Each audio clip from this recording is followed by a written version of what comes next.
Hey guys, what's going on? Welcome back to the channel. Thanks for taking a few minutes to check out today's video. Much appreciated.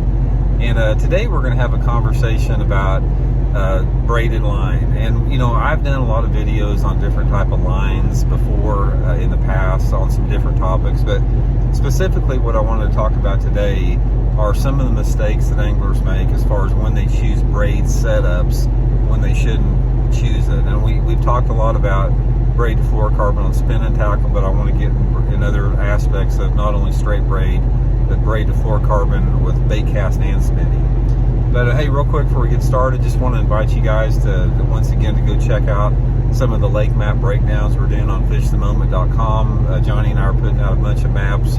We got maps for shallow options, we got maps for deep options, we got maps for all different times of the year, personal lake map breakdowns, so you guys can go over to fishthemoment.com and check those out. Much appreciated. So let's have a little conversation about this braid deal. You know, if you guys have followed my stuff, I've done videos on in the past. I'm going to just start out right off the bat, just sort of reiterating the fact that I don't use braid to fluorocarbon on spinning outfits like most people do. I mean, most people, everybody you see now out there, they got yellow braid with a fluorocarbon leader for their drop shots, shaky heads, wacky rigs, that type of stuff. You know, you can go back through some of my past videos and see I give a lot of different points on why I don't do that and why I don't like it.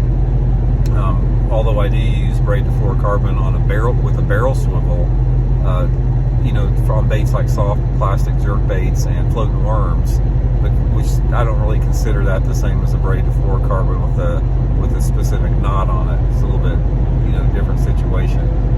But on top of that, you know, you have a lot of different straight braids or braid to fluorocarbon options that I see anglers doing on baitcaster.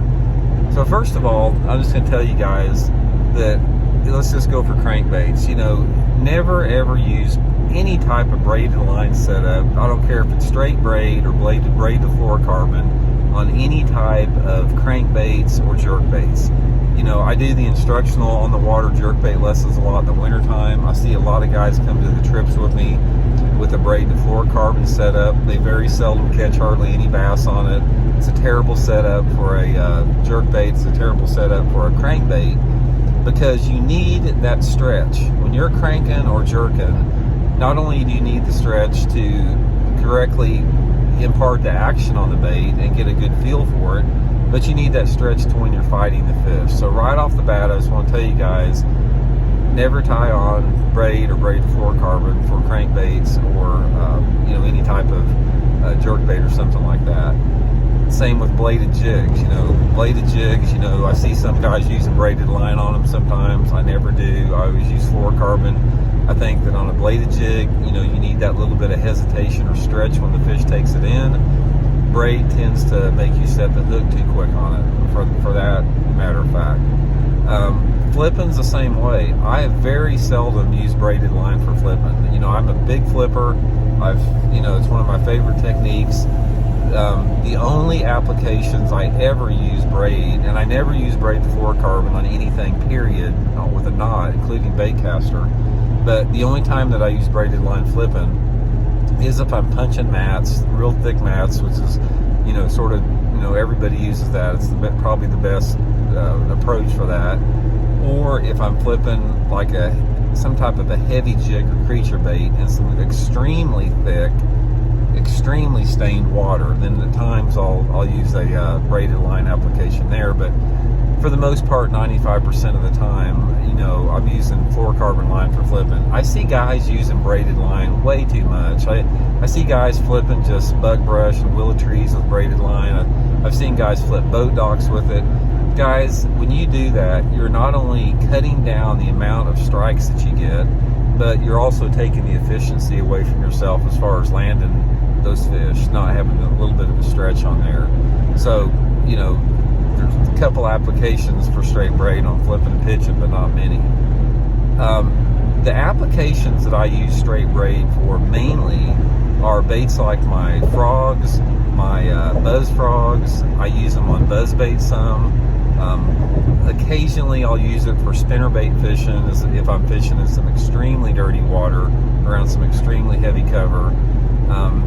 and I've very seldom used it for a swim jig. You know, I see a lot of guys using a braided line for swim jigs, but I don't like it. I mean, not only I think that, you know, it reduces the amount of strikes you get, but I think a lot of times you need that a little bit of a stretch, you know, to land those fish on a swim jig, particularly if you're using some type of a more finer wire hook on a swim jig. So I would recommend not using them on swim jigs.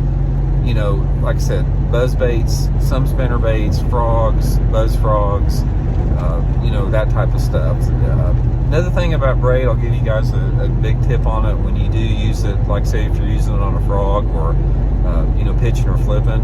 A lot of guys sort of have a go-to of going to 65-pound test braid. To me, that's overkill. I mean, I like 50-pound test. I think that it casts better. I think that it's a little bit smaller diameter. Not only it casts better, but you can make further casts. I think it gives your baits a little bit more action. I just think it's a little bit more user-friendly. I've never ever broke it one single time, so I don't, you know, really see an application, you know, for that too much. But you know, the main thing is, guys, is just the point of the video I wanted to make here is use braid very sparingly. I just think a lot of people get into the habit where they use braid because they think it's going to save them money, or they think that they need it for whatever reason. You know, specifically, this is on the braided fluorocarbon with spinning outfits. You know, and I'd encourage you guys to go back and look at some of my videos on braided fluorocarbon with spinning outfits. You know, I think it takes away from the amount of strikes you get. I just don't think it's a good, you know, setup for the most part. But anyway, just wanted to go over that a little bit on it. You know, I you know, for the guys that feel that, you know, it's cheaper for them to put on braided line and a fluorocarbon leader. I mean, if that's your primary concern, is just to save money, and you're not really concerned that much about maximizing your potential and the amount of bites you get and getting them in, then fine, use braided fluorocarbon, because it probably is cheaper in the long run.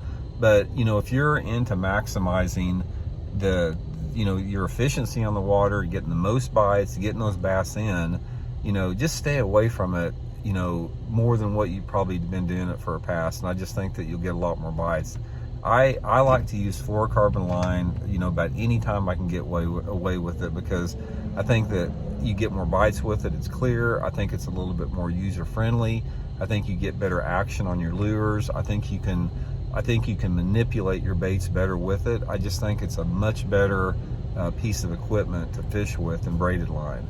I think that people, for the most part, they use braided line too much. They use it. It's a really technique specific line, and it should be relegated to that. It should not be considered like, you know, a line that you use all the time.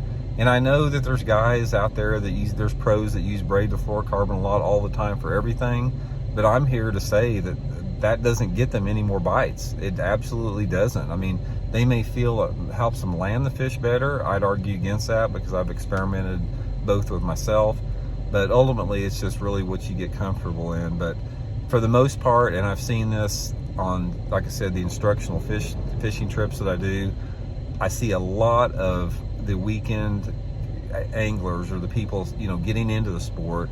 A lot of them have braided fluorocarbon on everything, and they just simply do not catch as many fish. They don't get the bites, they don't catch as many fish. I try to convey that to them, and you know, help to teach them, you know, the way that I'm suggesting here, because I just think it's a better way to do it. So anyway, that's today's video, guys. Hope you guys enjoyed it. Thanks for tuning back in. If you guys haven't subscribed to the channel, I'd like to invite you to do so. It's free and easy, man. It helps out the channel, it helps my family out. Hit that like button, and also by subscribing to the channel, you guys get eligible for my monthly giveaways that I have with the case of Bridgeford beef jerky, solar bat sunglasses, Seaguar fishing line. All you have to do is subscribe to the channel and be part of that. So anyway, we'll talk to you guys later. See you.